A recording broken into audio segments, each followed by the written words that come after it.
Hi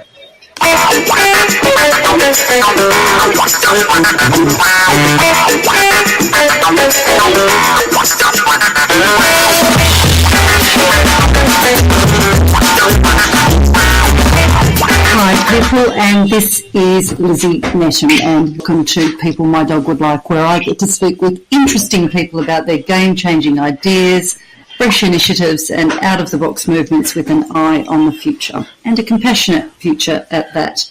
Today my guest is John Lyotier, author, speaker and entrepreneur, and a successful marketer with more than 20 years of experience in promoting, launching, designing and jump-starting new businesses and products through innovative marketing concepts. As one of the co-founders of RightMesh and as Chief Marketing Officer for its parent company Left, a tech innovations and media company, John contributes to the global strategy, vision and technology roadmap to help propel a new mesh technology onto the global stage. John's forte is to leverage tech and marketing automation to ensure that early stage companies compete on equal footing to large established companies. So that sounded like a disruptor to me, and I loved the sound of it.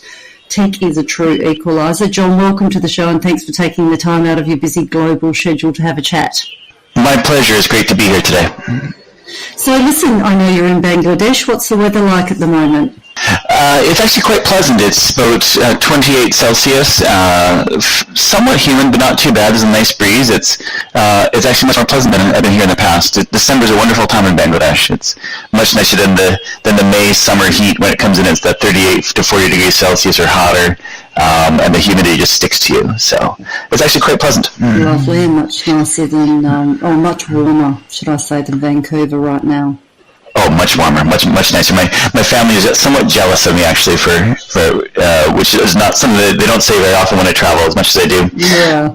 So listen, tell me a little bit about the work you're doing there. What brings you to Bangladesh in the first place? So, sure. So myself and my partner, Chris, we started a company back in 2010, and while we both were technologists, in that sense, we had worked in technology for pretty much our entire careers. We weren't coders, and at the time, we were sort of cheap startup entrepreneurs, and we were looking for ways to save money, and we happened to post a project on a website and found this one developer who happened to be out of Bangladesh, and we gave him a contract, and then we gave him a second contract, and a third contract, and a fourth contract. Said, hey, listen, you've got a whole bunch of contracts for us. Why don't you work for us full time? And sort of at that moment on, a partnership was born. We went from 1 employee to 2 to 4 to 7 to 15, and I think we have about 75 people here in Bangladesh right now. So I get out here about 2 or 3 times a year and hang out with the team and see the cool things that they're working on, and and sort of this is my somebody told me when I arrived that this is my 8th trip to Bangladesh, so it's a second home. So what was it like building a team over there? I did do some research in relation to where you're distributing the work that you're doing. Tell us a little bit about that. I understand you didn't have any internet, there was no data. You talk about the peer-to-peer or device-to-device. I just found the whole concept of working there under such challenging ecosystems really interesting.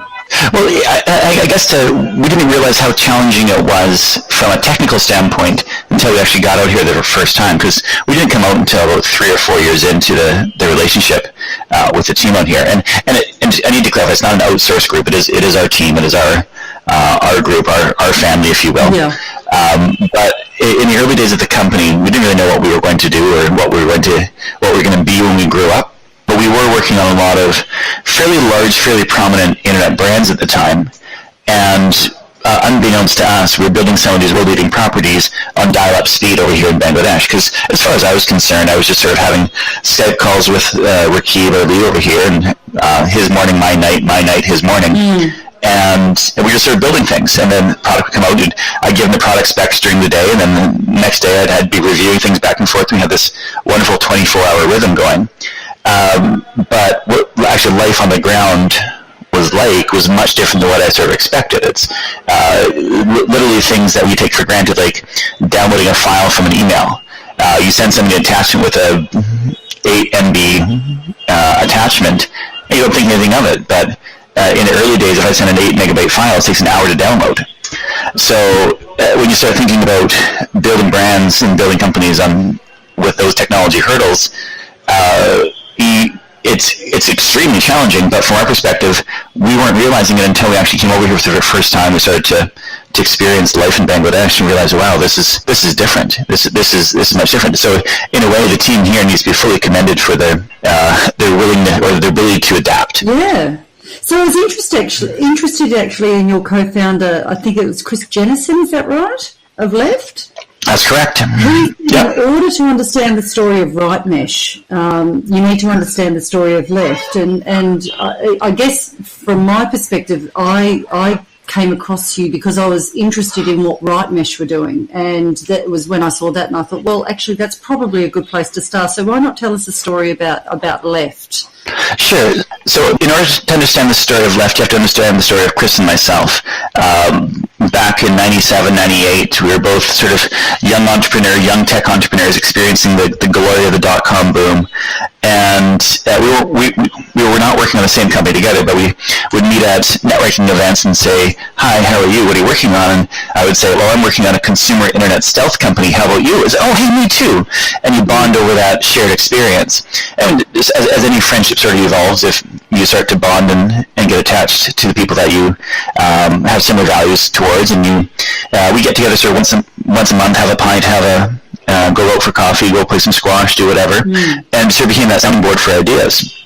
And we always said, you know what, well, maybe we should run a company together. We had interesting vision, interesting values that were aligned, and we thought we'd work really well together. And it wasn't really until 2010 that we really truly had a chance to sort of do that. Quick little story here. We weren't planning on doing this startup. This is a complete accidental company. I got together with Chris on one Friday morning back in 2010, and I said, hey, Chris, I need to buy you breakfast. I have to run something past you. I'm having a bit of a moral dilemma here. And my moral dilemma was that the company I was with at the time was a sort of a VP of a marketing e-commerce company. And I said, I have a big challenge that the board of directors are going to take the company in a completely different direction that I'm not necessarily on board with, but part of that I have to basically go off and lay off a large part of my team and make some pretty drastic cuts. So we started talking through my options, and Chris said, well, are you going to be going to this conference that was happening on the Monday? It was sort of an industry conference that both him and I had been in the past. And I said, no, I can't go to this conference. It's a $3,000 ticket to go on Monday. I said, no, we should go. And he looked at the website. He says, hey, wait a second. They actually have a startup contest as part of this. If you pitch a business idea, you can get in for $500. So Chris says, you know what? We should pitch something. And I says, oh, well, it's Friday and this thing's on a Monday. You think there's actually a chance for us to pitch something? No, there's no chance. It'll be full. So Chris sort of being let's take a shot, and picks up the phone, calls the organizer and says, hey, we're looking to pitch. Are you taking new companies? And they say, yeah, we can get you in. How much money are you looking to raise? And Chris said, no, we don't really want any money at this point. What we're looking for is one really good domain name. This is a high-end domain name conference. We just want one good domain name to work on. No, what you have to do is actually have to have money if you're going to pitch. So Chris says, oh, my mistake. I meant to say we're asking for $100,000 for 20% of the company. Great, you're in. So he hangs up the phone. He says, we're in. We're pitching on Monday. What are you going to pitch?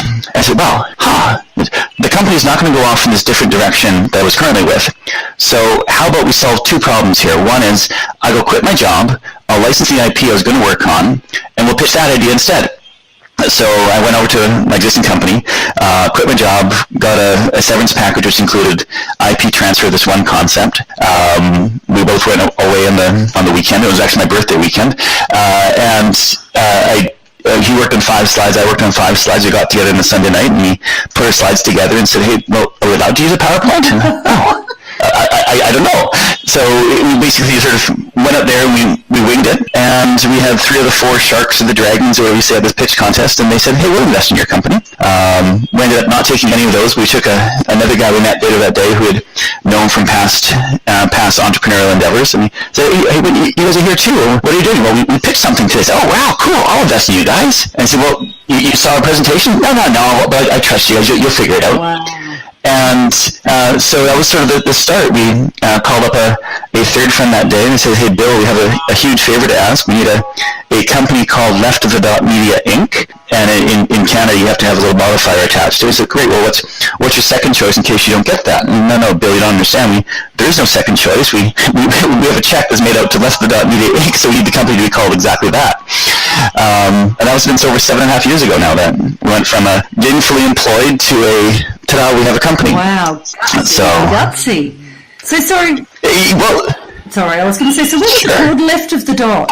It was called Left of the Dot because that was going to be, we needed a domain name, for lack of a better term. That was a black hat forum style pseudonym I had. Happened to have the leftofthedot.com domain name. And really the business model we were pitching was that we believe that all good domain names were gone, and that if we took a good domain name, a generic concept like a villa.com or california.com or any of the other one-word brandable domain assets, we could actually lease out and manufacture real estate, literally, for free, because any sort of subdomain concept off of a california.com, a la.california.com, a realtor.california.com, we thought that had immense search value. And it did for a while. It was, if I had that generic name, I really could rank any kind of concept as a subdomain. So it was leftofthe.com is really how we sort of positioned it. So what does Left do? I was kind of trying to get my head around it. Can you kind of expand on? I think you said it's like you make product and you're kind of like a lifestyle company, but I couldn't quite get my head around it. Well, we definitely started out that way, and I guess a large part has to be attributed to that accidental beginning. In that accidental beginning, we had the good fortune of not being almost under requirement of quickly figuring things out. What are you going to build? So the very first thing we did as a company is, okay, let's work on our 10 core values. Let's look, what are we truly trying to do? And the whole thing really can be summarized by the statement of, if you build a company that uses good values and has a good culture, that will attract good people. And if you attract good people, those good people will build good things.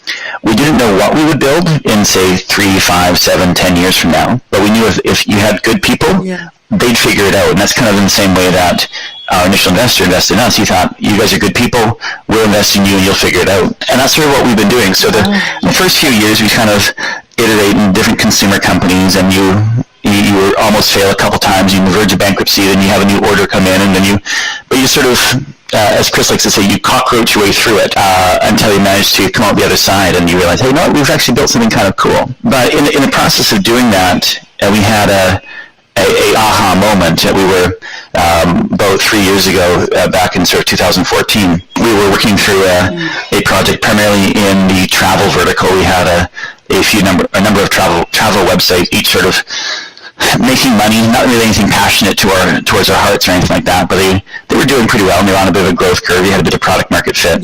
But our team in Bangladesh had wanted to say thank you for all the stuff that we had done for them, because we had given them a nice bonus the year before, and we treated them as part of the family. And they had built this underlying technology that addressed their own pain and their own needs, which we now consider to be RightMesh. But this own technology was nothing to do with what we had as our core business. It was something completely out of left field. And as much as we try to stay singularly focused, we also have sort of, as part of our core philosophy, that keep your head up and beware of opportunities as they emerge, because you never know what you're going to see. And I was sitting there on the Skype call with Rakib here, and he was in Bangladesh, of course. I was back in Canada. I just was sending through this little product document that described this technology that really addressed the pain that the team here had, which is the internet is really, really slow, the network's overloaded, the infrastructure is really poor. And every time I was having a Skype call, unbeknownst to me, they'd be having to tell all the engineers, everybody get off the internet. So the engineers would sit there and say, well, you're there and I'm here in the same room, why do we need the internet just to send information back and forth? So they would create this little product spec that outlined their opportunity, what they're trying to solve, and then they built something. And then they said, John, hey, we built this, what do you think? And I said, do you guys realize what you've just created? And I said, yes, it's kind of cool, isn't it? And it was completely bootstrapped, and it was all this sort of just sort of figured out. So there we were, sort of about 2 months after this momentous day of seeing this for the first time, and Chris and I had just left a meeting with a large travel company in Boston. We're walking along the river with one of those huge momentous decisions. Here we were, two guys who have a small little startup with about, say, at that point we were probably about 15 to 20 people here in Bangladesh, and maybe 7 or 8 people back in Canada. And we had product market fit, we had growth, we're starting to make some traction with our existing business model. But on the other side of the ledger, you had this idea that if you manage to pull it off, could change the world. Yeah. And the idea being is that could we find a way to connect the next billion people without using the internet or data? And it was sort of one of these ridiculous concepts of, wow, no, if somebody would have done this before, well, why hasn't anybody done this before? Well, and we kept on looking at it and realized, you know what? All the factors, all the things that are happening in the market right now are just saying, you know what? The time is right for mesh technology in its very infancy to finally exist for the first time. You had this huge growth in smartphones, and you had this massive density going into certain geographic regions, and that density was basically going to be able to form a bridge for that network. So we sat there in Boston and we said, you know what, I think we should do it. And we looked at things and we said, well, what's the chance of success? And we both sort of said, maybe what, 10%? 10% chance of success? And as anybody who's done a startup knows, if you have a 10% chance of success, you're probably twice as likely as the next person to succeed. And then over the years, we got 10%, 15%, 20%, and we were saying, I think we're at 50% now. And this is, now we actually have more momentum, but 50% chance of success, that's huge. So, and that's sort of where the start was. We were not planning on starting the company in the first place. We were not planning on going down the mesh technology stuff in the first place, but by being open to opportunities and sort of seeing what's around you, things happen. And just, I guess, exploring a pain point. So those engineers back in Bangladesh were probably quite frustrated, thinking, God, the bandwidth is so bad. We get you need to have the Skype call, but what can we do as a workaround? It was so timely. You know, the tech started to evolve. Everyone had a smartphone, and you're in this kind of dense urban hub. Yep, and problems in Canada and where you are in the major urban cities of Australia or really all around the world, most people in those already developed economies, they don't think anything of it. They think, well, internet's everywhere. Of course you have internet. And one of the things we started to say is, we have to build this for Bangalore, not the Jersey Shore.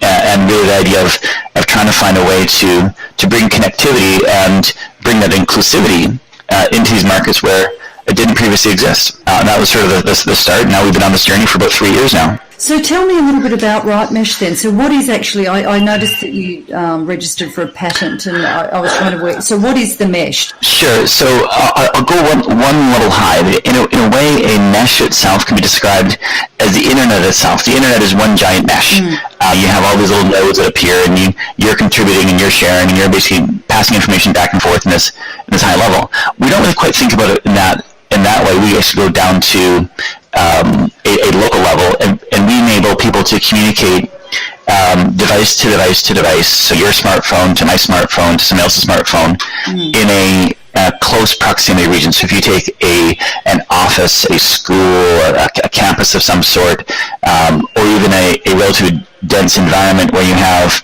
a whole bunch of people living relatively nearby, you can have those people communicate by just going phone to phone to phone rather than phone to internet to phone. And realistically, if you're looking at some of these chat services like a WeChat or things like that, what happens with WeChat, if you and I are sitting right next to each other in the same office, it goes from my phone up to the Wi-Fi router, up to the internet, over to the WeChat servers in China, over to the Chinese government, who has admitted that they were listening in on the WeChat conversations, all the way back down to your phone, and you're right next door to me. So in that instance, that communication is, I apologize for the noise next door, they're having a debate over something.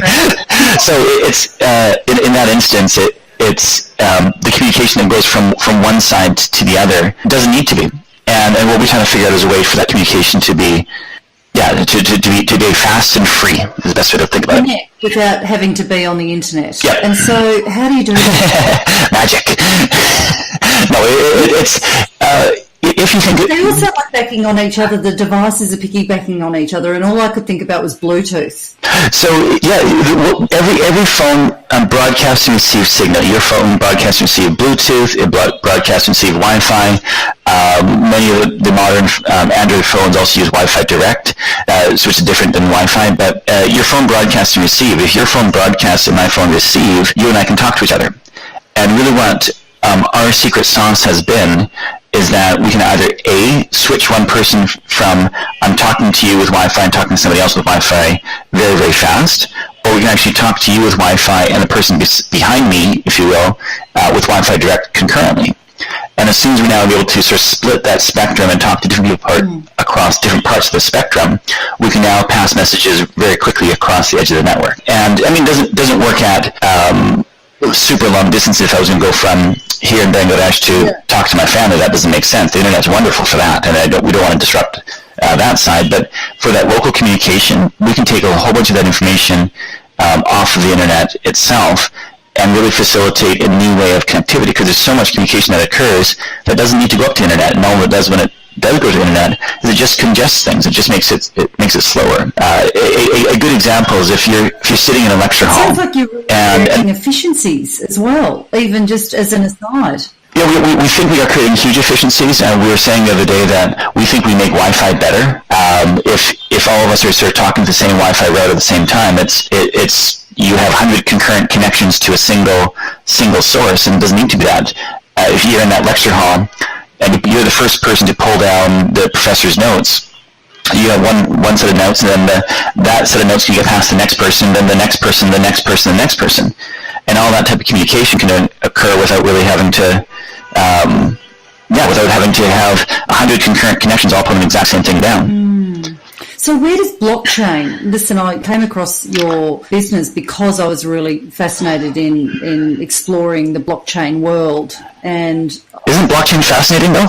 From a point of view of solving huge, wicked problems, I think it is incredible. And that's where, I'm really fascinated at the moment, and I'm spending a lot of time in that space. And so I love that you're obviously thinking you want something to have an impact on, millions and millions of people, 1 billion people plus, if you can, which I think is a fabulous mission. So what is blockchain enabling? I mean, obviously it's decentralized, can be very private. I wasn't sure of where the blockchain retrofitted into. Very good question. And I think for your listeners, I'll also start one level back. When we started the technology, we went out to the users, and we had some early prototypes of the technology in different forms, and we have what we classified as a single hop mesh technology. So it went from me to you to one person else. So basically 3 people in total, and that was it. But as we started to go out to the users, we said we built this thing. We're doing a whole bunch of testing down in Cuba, where the internet connectivity is really, really poor, and here in Bangladesh as well, of course. And we started asking the users, we built this thing, but we're not quite getting product market fit. Why aren't you using it like we think you would be?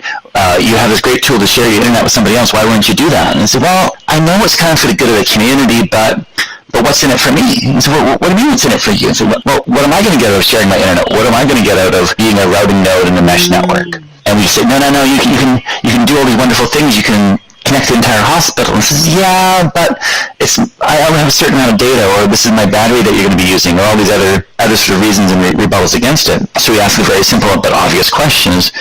Well, what if we paid you to share your data? Oh, well, yeah, of course I'd share it then. Or what if we paid you to share your battery, your processing power? Well, of course. So people are motivated by self-interest. They need to find a way to be incentivized for what we classify as the right behavior. Yeah.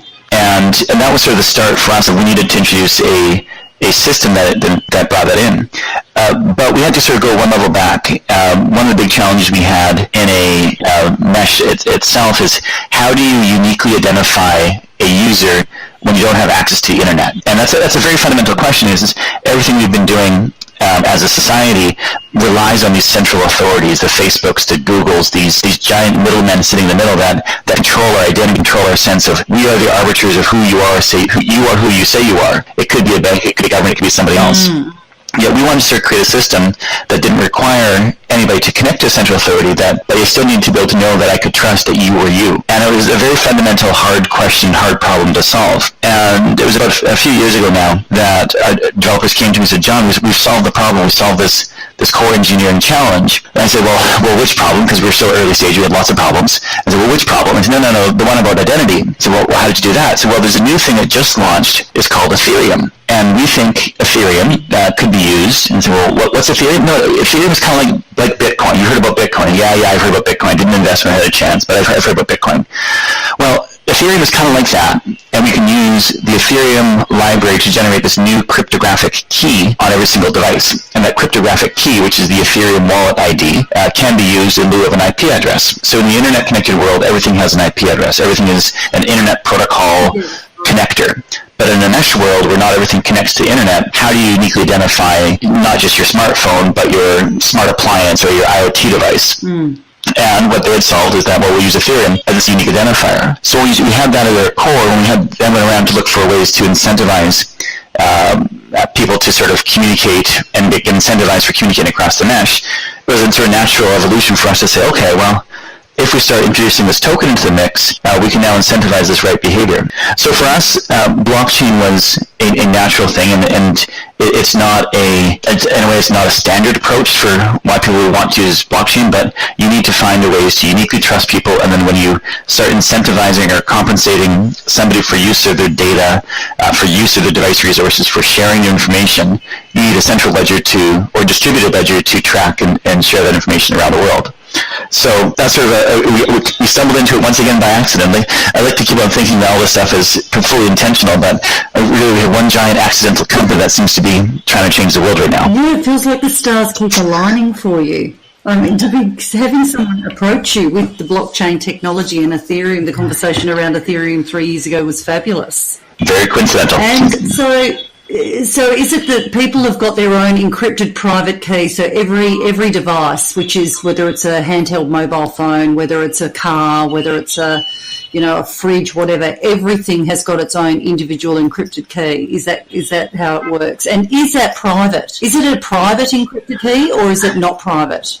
It is definitely a private key. So the moment because really what we have not created an application. We don't have a hardware device. We don't have this. We have this underlying protocol. And really the protocol is software code that any application can take our software protocol and integrate it into existing applications. So if you have a messaging application, or if you have a really cool, hot new game that you want to play Words with Friends, our team here is building a card game right now to let people play Hearts across the mesh. Oh, I love Hearts. So yeah, I remember playing Hearts all the time, going camping and such. Oh my God, I'm going camping this weekend, and I've said to everyone, we are playing Hearts all weekend. So but in that instance, as soon as that card game basically initiates our library, that phone becomes a node in the mesh. But so a cryptographic key is generated, and the very first thing you need to do is almost have a handshake, if you will, with others nearby on the mesh itself. If people are one hop away, so we're within, say, 50 to 100 meters apart, we can have a single hop between us, and that hop then is we exchange keys. There's nobody in the middle of us. And as soon as we exchange our public-private keys, we are locked down and communicate across the mesh worldwide. Because we can go from device to device, up to internet, all across the internet, back onto device to device. And I can still communicate with you with that same key structure. If we have that same key structure, we have taken there's a company called Whisper Systems, and they use the Signal protocol, which is the same technology that WhatsApp uses for authenticating communication. We've taken that and put that in an entirely offline environment. So we have this hyper-secure offline communication platform that nobody sits in the middle of. And if it's just me and you and we're 50 to 100 meters, there's no device in the middle. If we're going across a handful of devices, all that communication, and really it's not communication, it's data that passes through from one side to the other. That's all encrypted, all highly secure, and there is no middleman that can stop it. And that's been kind of important for us, because you look at various forms of the middlemen. I sort of consider middlemen to be both companies and ISPs and government authorities as well. They have that undue influence over our lives that frankly is hindering a lot of communication and democracy, and that's a lot of the freedoms that we take for granted are being controlled by those who are listening in. Listening in the physical, digital sense, not the actual listening to your words, but I guess technically they could, but in a mesh environment they can't. Yeah, extracting all of the metadata as well. It's also they're stifling innovation, too. Yeah, absolutely. Yeah. So what's been the kind of feedback from people that have been using the system? How long have you had it up and running? Are you in beta at the moment? What's the status of it at the moment? So We started the mesh side, as I said, 3 years ago. So at this point, we released in a limited beta. So we are working with some developers around the world to build mesh applications, and that includes our team here.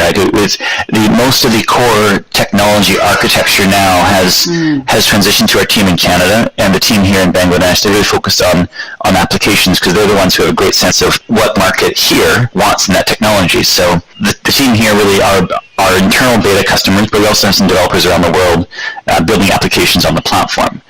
And so we hope to be able to let in a few more and a few more and a few more until we actually have many of the wrinkles out of the system. But the feedback we've been getting has been phenomenal on one side and scared on the other, and the other being, in a way, the status quo. Because the status quo, if you're a telecom company, if you're an ISP, if you're somebody whose entire business is based on being that middleman, you kind of don't like us very much right now. And we didn't quite realize how much animosity there was to us until we started talking to people who were part of the decentralized community, which is really the whole crypto blockchain space. And we said, this is what we created. What do you think? And they said, what? You guys do that? And it's been kind of overwhelming to see the response we've been getting from people who we've been looking up to as being super bright and super as these leaders, and now we're out there in the market saying we built this. And then all of a sudden these doors are open, so you got to come meet this person over here and tell them again. You just told me. We tell our story and say, wow, okay, how can we help? So the feedback we're getting right now has been great. And if you think about it in practical terms, you have an entire world of the crypto community that's seen massive, rapid increases in their crypto value portfolios of things. Yet they're only addressing about 4 million people on the planet, or 5 million people on the planet. What's going to happen when you introduce cryptocurrency for the very first time to the next 4 billion users who aren't presently connected? It's just transformative to the entire industry. If you now instantly you turn your phone on, you have a crypto wallet just because you started to communicate. The possibilities are endless. And what's amazing is that it sounds like in various urban centres where the connectivity wouldn't necessarily be good, RightMesh are going to be there. Well, your utility is going to be there for them to connect anyway. So that, as well as cryptocurrencies, will mean that they are completely on board in an economy. They're unheard. I mean, they hardly even exist. Yeah. They weren't even citizens, were they? No, and if you look at the whole concept of digital inclusion or financial inclusion, there's 2 billion people who can't get bank accounts today, and maybe that's because they can't own property, or they can't. I was talking with a group out of Singapore on my way over here. We had a few days in Singapore, and they have this fractional cow ownership token model that they do, which it sounds kind of silly. You have this cow coin, I don't know the name the coin's called, but it's the whole idea that a farmer who has a cow can almost have a fractional ownership of this cow, and the future profits from this cow can be basically divvied out into the community. You basically can borrow and lend off of the value of this cow in microtransactions. That's kind of cool. That's what blockchain can do. I mean, it's innovative, isn't it? Yeah, but if that cow has an RFID chip or it has a small little chip attached, we can actually connect that cow into our mesh, so we can actually have cow to cow to cow to phone communication if we really wanted to. But that's now getting a little bit ahead of ourselves. So it was around about now that I thought I'd add in a little conversation that John and I had after we'd had our initial conversation that I thought I'd like to include in this part of the episode. It was about UBI. We talked about the impact of having a system like UBI would have on this unbanked 2 billion people, and I genuinely thought that you'd be interested in what he had to say about it. It was really cool. So universal basic income is a great concept. It makes sense for all the economic reasons. It is the right thing to do, and study after study shows that a universal basic income just makes sense. But when you have the redistribution or wealth distribution concept of taking from the haves and giving to the have-nots, those that are the haves that control the system think they're net losers in the whole system, which is they're not. That's the mindset. And it's really hard to change a person's mind. So if you can find a way to create that universal basic income, that wealth creation concept without taking away from the haves, then everybody wins. And I think what we're about to see is the greatest wealth creation the world has ever seen, of bringing inclusivity to this new next generation. If in our system we can reward a person for having their smartphone function as a node in the mesh, then they just earn value, but nobody loses value. So it's not about distribution of wealth, it's about creation of wealth. And and the creation of wealth by becoming an app store of one person, and you basically distribute apps to people that are nearby you, and now they have apps that they didn't have before because they didn't have the data to it. But now that they have apps, the person who is selling the app wants to compensate you, Mrs. App Seller in Cambodia, with 50 cents or a dollar per app, because that's the value of that free app. And it's just a free app, but people will pay for those apps. That has a huge economic impact, and there's recent studies looking at the value of $1 a day, and that the $1 a day in an emerging market economy is the equivalent of 66 American. And if I was to give you 66 Australian or 66 Canadian to person, that would have a big difference in my life. Yeah, it's just free money, it's free money because it's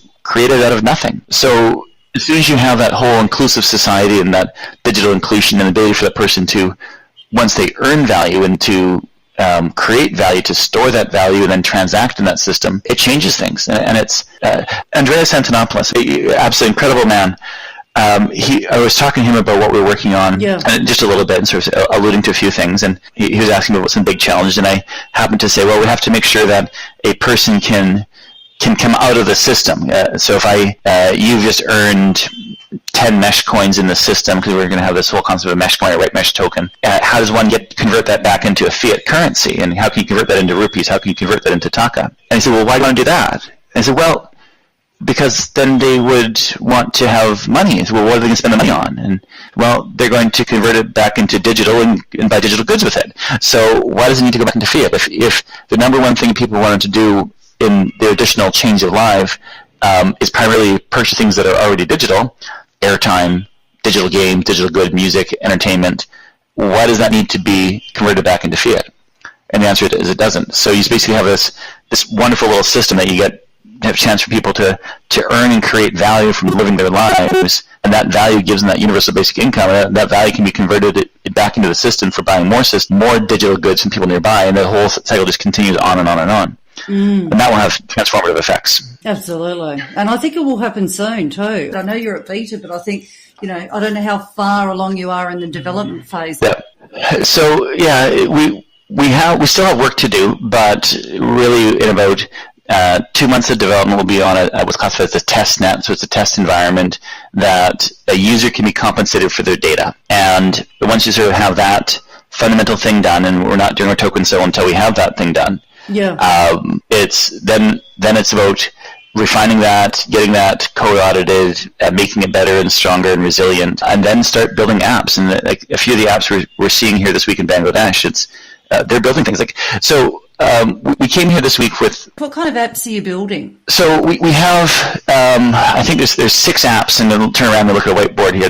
There's 6 apps that the team has been hacking. We sort of gave them very little direction to say, build apps. Look at your life, what you would want to see if you had this tool. So what would help their lives? Yeah. So we're having an internet sharing app of someone wants to share their internet with somebody nearby. Yeah. Sort of an obvious one. It's a challenge because the first generation of our technology will not be general purpose internet. It will be application specific internet. So it might be app to server communication, but it won't be. You can now browse all the internet for free and just it's open. But we know we can get there. So this is sort of the first iteration of that. They're building a game, and there's a popular game that's played in various parts of really all across Southeast Asia, primarily into China and Indonesia, called Werewolf. I'm not sure if you know Werewolf. Not heard of it. It's basically this quasi card game for 7 to 10 people, and somebody's a werewolf and somebody's a doctor and somebody's villagers, and you do this thing. So they're building this game. I haven't seen it yet, so I get to see that probably right after we get off this call here. They're building a news app. So one of the big challenges that not only is faced here in Bangladesh, but really faced around the world, is the whole concept of, air quote, fake news. And really from a fake news standpoint, it's how can you sort of almost crowdsource news and share that with people nearby, and then trust that the news that comes out of a report is accurate. And then how does somebody who generates the news get compensated for it? They're building a news gathering app, because they really think that, especially for small town politics, it can really be twisted by just a single news source. And really, if you have limited connectivity, the news sources are really limited, because he who has connectivity is the one who makes the news. Yeah. So they're building one of those. They're building a business card app for use at conferences. So if you and I walk up together and we want to exchange information, but we're overloaded in a conference network. How do we exchange information? You say, well, just take your paper card and I'll get back to you. But they think that should just be digital, so communication can happen across the mesh. I saw a demo yesterday of what they're classifying as music mesh. These are all sort of code names, of course, but a music mesh is really about can you have more than one phone connected together and stream songs from one device to the other device to the other device and so on. So you basically use the speaker of every single device to almost create a party. So if you have one person who's listening to music and now everybody in that mesh could also listen to the exact same song at the same time. That's a big reach for where the technology is today, but it was pretty cool. There's definitely something there that they can keep evolving. And of course, we're building a messaging, chatting application. But probably one of the biggest ones that has sort of an immediate thing, we're building this app called Flare. And really what Flare is all about emergency communication. So what happens when there's an earthquake or a flood or a hurricane or any of these or school shootings or any of these horrific events that happens? What happens when the networks go down in those environments? It's if you look at any of the terrorist attacks that have sort of plagued the world over years, one of the very first things that happens is the networks go down because everybody's scrambling trying to get in touch with their loved ones. Yeah. If you could actually facilitate communication, just that simple thing of I'm okay, that would have enormous impact on the world. Just being it's Facebook's check-in safe, which is a great thing. If you have connectivity, if you don't have connectivity, check-in safe didn't work too well.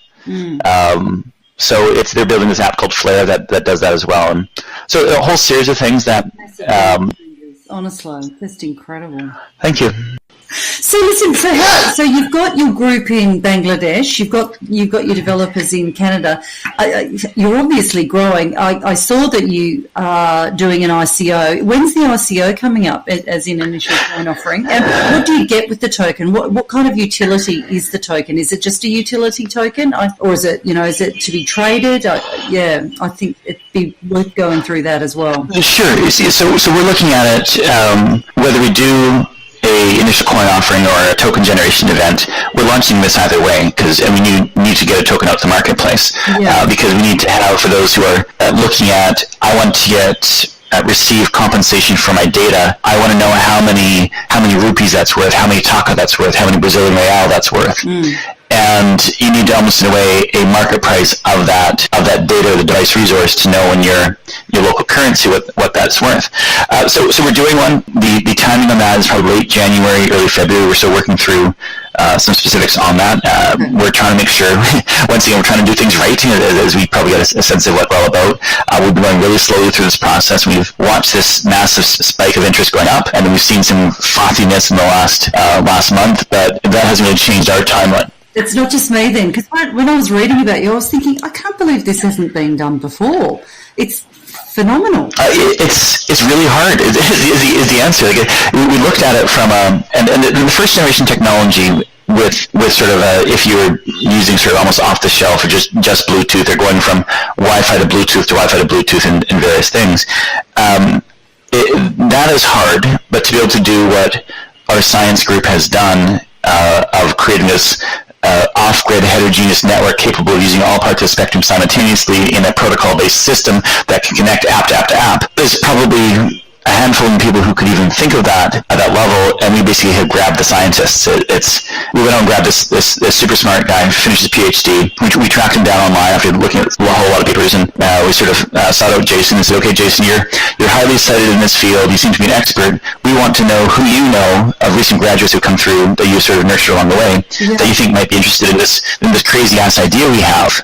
Yeah. And can you recommend somebody? So, well, what about me? So, well, what about you? So, well, what about me? So, well, what about you? So, no, what about me for this position? It's like, serious? You want to join these small little guys in Maple Ridge, a small town out suburbs of Vancouver, and this crazy venture that has basically, at that point, they were about 15% chance of success. Yeah. He says, yeah, why not? I interviewed with Google, and I tried Facebook, I tried Google, and from a talking to standpoint, but that's a big company thing. This doesn't have this world-changing idea. Let's go for it. So we basically went to him and said, is it possible possible to do what we want to do and take any smartphone on the planet, any being Android and IoT, or iOS maybe one day, but any Android phone on the planet and any Java-enabled app, whether it's a Raspberry Pi or a laptop or anything else, and can we actually connect them without actually just through software? Is it possible? And I said, well, thought about it, I said, yeah, it's possible. It's not easy. It's going to take a few years to get there, but yeah, we can build that. So that's what we've done. So, I love the way that you've obviously evolved as a company, and I was really fascinated too. I mean, the way that you talk about teams, the way that you talk about, having met Chris, but also the way that you wanted to build the company was to work out what your values were, then work out who the people were that you wanted to work with, and then work out what you wanted to do. And I thought that was such a wonderful way of coming up with a brilliant strategy for a company that's going to be successful. And I wondered if you could talk a little bit about your culture, because it sounds like a great company to work for. And, there are a couple of stories there as well. Yeah, sure. Thank you. It's something we take great pride in. It's culture is absolutely everything to us as a company. And Dana, who I mentioned before, who I'm traveling to, brought with me on her first trip to Bangladesh, she's actually in a different room interviewing a whole bunch of the team members here on their lives and getting their stories. She said to me last night over dinner that I can't believe that the culture that you have here on the team is the same as the culture we have back in Canada. It's the same. They have the same core values, same philosophy, same type of people. How is that even physically possible to have a world-winning culture in Canada, yet you still have the exact same culture here? And I said to her, well, it's actually kind of simple when you think about it. Is the culture and the values we hold true are just, it's basically be a good person. And try to do things right. We're somewhat perverse when we called it Left of the Dot at the very start and then rebranded ourselves to just being Left because we wanted to do things right. Yeah. And that's sort of who we were. So when we started to talk about culture itself, it was, I guess, sort of done from a few perspectives that over your professional career, you see things that work, you see things that don't work, and you realize that the most important resource you have as a company are the people themselves who are making those crazy-ass ideas come true. And when you think about it from Chris and I's perspective, why would we want to work in a place that's miserable? Because we're having to have fun, we're having to be part of this adventure, and if it's a horrible place to work, well, that's not fun for anybody. So that's sort of how we sort of adapted things along. While we were talking here, this is sort of goes back into the story, our development manager that we have here handed me a big, huge stack of cards for what we'll classify as legendary lefties. So we have this program in Canada and a program here in Bangladesh. And it's basically, if you find one of your colleagues doing something that's basically living and breathing the core values, whether that's making your mark or little things matter or taking responsibility, you basically make a quick little nomination to see what it has. But I'm just trying to go through here. Some of them are in Bangladesh, so I can't read them. But I'm trying to see. Nazrul, he focused on the core value, little things matter, as a legendary lefty because his little help makes our work too easy. In the Pleo app, he helps us to overcome the XML problem, which reduces our development time. So it's just you basically empower the team to identify and live and breathe the core values, and the culture kind of evolves from there. It's people talk about culture being ping pong tables and foosball tables, and we have those too. Yeah. But it's not the things; it's the people and how they interact every day with the human to human connection. Yeah, it's a startup is a human institution, as Eric Ries used to say, and you can't be any more apt description of what any kind of business is about. It's a startup is a human institution, emphasizing the word human there. Yeah, absolutely. But I must say, I was really keen on all of the things you were doing. You were saying, you had some goals, which was win the Best Workplace Award in British Columbia by 2019. You did that in 2016. Yep. You wanted to be a well-recognised community engagement program by 2020. I reckon you're going to do it earlier than that. Well, we actually have. We have an entire wall on our office of goals that we set for ourselves. We're very much a goal-driven organization, very metrics-driven. I can tell you conversion rates, referral rates, viral rates, profit loss, and so can basically everybody in the entire company. But so when we sat down and created our goals and sort of this, we do these 6-6-6 plans. There's nothing satanic about that, but 6 weeks, 6 months, 6 year. Yeah, my God, really? What number? 6 weeks, 6 months, 6 year plans. So back in 2015, so goals for 2015 are 16 hour, 17 hour, 18, 19, 20, all the way up. And we put these on our walls. But what we do, and we've done it since day one, is that you once you have your big goal, and this is a really big goal, such as win a community engagement award or win awards for best workplace, you reverse engineer the goal, reverse engineer the dream. And part of that reverse engineering is, okay, well, in order to do this, how can we have what would a world-class community engagement and culture initiative look like? And you brainstorm the ideas, and okay, well, in order to win this award and get recognized at it, you reverse engineer the dream. And we started reverse engineering the dream. Yeah, you kind of got to start backcasting, don't you? You kind of got to exactly. And we did that with a few things, and one of which was be acknowledged for a community engagement program in 2020. And somebody had put up because this is a team exercise, not just Chris and I, team exercise, and somebody said, well, in order to win an award, you have to apply. So I said, okay, what's the application process? Well, the application process here. And somebody else said, well, in order to apply and win, you should get some practice at it. So we said, well, we should apply this year. And lo and behold, we were recognized for our community engagement programs. But you start thinking about it, and then people look at what we do. Hacking the system. It's hacking the system in a way. Part of our mandate, and you start looking at what makes a world-class community engagement program and getting recognized for the community. And we have this whole concept of unlimited community hours. So yes, people have time off to go on holidays and various things, but we have this, we pay people to volunteer. We pay our team to volunteer as many hours as they want anywhere in the world and volunteer their time. So whether it's volunteering, teaching kids, doing a peer mentorship program, I saw somebody logged some hours in our system that they spent 9 hours a day doing this whole project called Help Portrait, where he's taking photos. He's a great photographer back in our team in Canada, and he's taking photos of people who need a nice Christmas gift but can't afford a professional photographer. So he basically volunteers his time for 9 hours, and he's out helping out. We pay our employees to do that.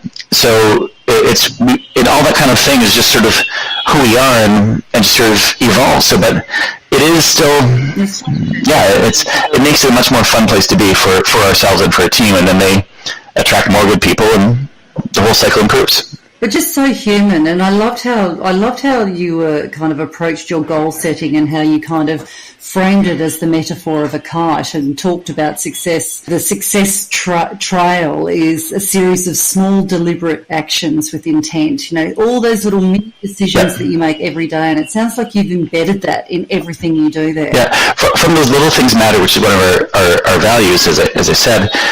There's a Hawaiian proverb we used to have up on the wall of our old office that says the kite flies because of its tail. So if you just make a big goal, but actually take care of the small little things, like those little bows and then of a kite's tail, it will fall back to the ground. And a kite has to be tended, and that's sort of why we adapted the kite as a metaphor for the whole company. Is that if you play with it and you basically are pulling the wind, you'll sort of be majestic and flying through the air. You can make it do amazing things, but if you ignore it, it will fall back down again. So that's kind of what we're about. Those values are things that we live and breathe every day. It's from a culture committee standpoint, we now have committees in the teams that sort of plan out different activities to do, of how we can actually do and how we can actually live and breathe those core values every day. But myself and Chris aren't allowed to be part of that committee. Sorry, can I just ask, do you have a director of greetings, or was Chris pulling my leg? No, we do. Django, he's our DOG, director of greetings. So I think he even has business cards. Oh, he was just so adorable. Honestly, it was so hilarious talking to Chris about his dog and I'm sorry about the cat too. I don't know whether we should share that with anyone, but I was like, what? What about the cat? He came after the cat. Killed the cat. Okay. Yeah, no, we're not going to talk about that. We do have a director of greetings. We only have a 1-dog office policy now, because the days we tried to bring 2 or 3 in, those were not good days. The days we brought in 1 dog and 2 cats, those are really bad days. So we now have a 1-dog policy, and so we'll never be able to bring Chuck over, just as well you're in Canada or Bangladesh and I'm in Melbourne. So listen, I thought I'd ask you just a few quick questions just for fun, because I get a bit personal towards the end. So what do you have in your fridge that is constantly replenished apart from milk? What's in my fridge is constantly replenished other than milk? Yeah. Well, I have an 11-year-old and a 13-year-old, so 2 boys. So milk is definitely going down quickly. Yeah. Cheese. There's a whole bunch of like shredded cheese. You start making nachos, which is great, and you help yourself to cheese. But with my 13-year-old, you turn around and he basically opens up the shredded bag of cheese, and he's basically throwing handfuls down his throat. And it's I love cheese too, but not quite in that. It's like he lifts his head out of the fridge and has those little tangles coming down on one thing, like whiskers now of cheese. So yeah. Okay. So what did you ask? It's coming up to Christmas, so I thought I'd throw in a Christmas one as well. What did you ask Santa for when you were a kid? When I was a kid, well, for you, just as a quick little aside, one of the brands we started running early on in the company was Christmas.com. Okay. So if you want to ask something for Christmas, I probably shouldn't say this on the air, but if you happen to write to Santa at Christmas.com, either Chris or I would write back. Well, actually, most likely it would be Chris. I refuse to write back, but he would basically guarantee a pony if somebody asks, which is not a good thing, because these are complete strangers who write into Santa at Christmas.com, and then anyways. So when I was a kid, what did I ask Santa? Well, it definitely was all Star Wars at the time. What was the biggest? No, they weren't around. I was a little bit older than that. Definitely electronics. Well, a Q*bert game. That's one of the things I asked. I'm not sure if you remember the game Q*bert. It was a little handheld arcade game, or probably on the size of a laptop, a little joystick thing, like a mini arcade game. And I played Q*bert for hours after I got that one. Very sweet, very sweet. And what advice? Well, actually, no, I flipped it. I interviewed someone recently, he's a futurist actually. I said, what advice would you give your 20-year-old self? And he said, no, you've got to flip it. He said, you've actually got to think about what advice could someone give me now? So he said, what advice would my 80-year-old self give me today if I had a cup of tea with him? So what advice would your 80-year-old self give to you today if you had a cup of tea with him? What advice do you think? I got a flippant answer, maybe a more poignant answer as well. I'd probably go back and sort of travel in time and tell myself some ridiculous statement, like don't forget the fish, or something like that. Just make me ponder and say, what did I mean? What was that? What was that all about? Just some random statement, and just to sort of throw me off the chase. But I happen to see might have been a Twitter comment or something like that the other day, where somebody asking the question is, why is it that people are worried about developing time travel because they feel if they were to fly back and travel back in time, they have such a dramatic impact by a small little gesture on the future. So if you go back and you say, buy Bitcoin or something like that, that would dramatically alter the course of history. Yep. Yet here we are thinking that the things we do every single day, they don't matter. Yeah. Yet in reality what you're doing is you're impacting your future and you're impacting everybody around you every single day. Yeah. So all those little things you do every single day, they matter. They matter a great deal. And you have a chance to use business as a force for good. You have a chance to make your mark. You have a chance to make your mark every day. And you got to take that, because if you don't, what's the point? Yeah. And remember to be kind to everyone all the time, I think. And here it resonates in the culture of the company that that you're doing the work in. Absolutely. And so going back to RightMesh, as we're really at the end of the time we've got together, what information, if people wanted to get some more information about it, where's the best place to go for both? Less so left, I'd say more so RightMesh, because of the blockchain element of it and the fact that you are going to be looking at pre-registering or registering for the token sale. I think the best thing people can do is they can go to rightmesh.io, that's RIGHT mesh.io, and that's right as in we do things right, not right as in his kind of cool piece of writing. But when they go there to look at a white paper, and myself and our chief networking scientist, Jason, we spent great time writing 2 papers, one being in much more of a product-based paper, as everybody does, and we also have a technical paper. But the product paper really explains the story that we've been, and the journey that we've been on, but also explains the pain in the market and the problems we're trying to solve. And I think if your listeners were to go back and read the white paper, they'll sort of hear the story, then they'll want to get involved. And the best thing you can ask right now is that people who do read the story or do listen to this podcast, they get involved. They have a chance to join our story as well. The RightMesh SDK, it's a free SDK. It's going out to market for free, so there's not a charge for it. There's other ways that people can make money along the way. Yeah. And we have a chance to change things, and the best way to change things is we do it together. So that's what we're about. For the good. Yeah, absolutely, yeah. Just fantastic. Listen, it's been such a pleasure talking to you, John. Thank you so much for your time today. I hope people do come on board and get in contact with you and read the white paper. I will certainly be talking about it with all the people that I know, because I think what you're doing is absolutely amazing. Well, thank you very much. It's been a lot of fun. Thanks so much.